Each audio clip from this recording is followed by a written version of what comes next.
প্রথম দিকে ভাইরাল হওয়ার সময় নেটিজেনরা দ্বিতীয় রানু মণ্ডল বাদাম কাকু বলে ব্যঙ্গ করতেন নন্দিনী দিকে।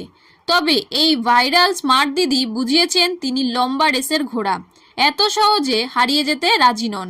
এরই মধ্যে একটা ভাইরাল ভিডিওতে নন্দিনীকে বলতে শোনা গেল, আমি ব্যবসা করতে এসেছি, শুধু টাকা বুঝি।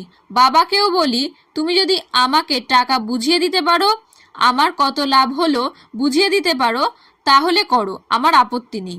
আসলে এত কথা উঠছে নন্দিনীর দোকানে শুরু হতে চলা বিরিয়ানিকে ঘিরে।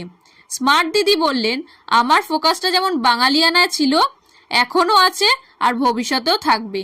এই ভিডিওর কমেন্টে একজন লেখেন, বাবা খাওয়ালো পড়ালো, বাবাকে টাকা দেখাচ্ছে।